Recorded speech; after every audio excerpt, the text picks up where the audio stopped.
آمن الرسول بما أنزل إليه من ربه والمؤمنون كل آمن بالله وملائكته وكتبه ورسله لا نفرق بين أحد من رسله وقالوا سمعنا وأطعنا غفرانك ربنا وإليك المصير.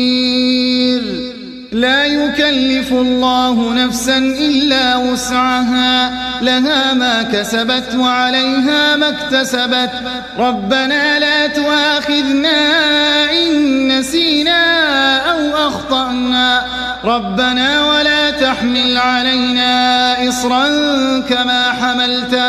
كما حملته على الذين من قبلنا ربنا ولا تحملنا ما لا طاقة لنا به واعف عنا واغفر لنا وارحمنا أنت مولانا فانصرنا على القوم الكافرين.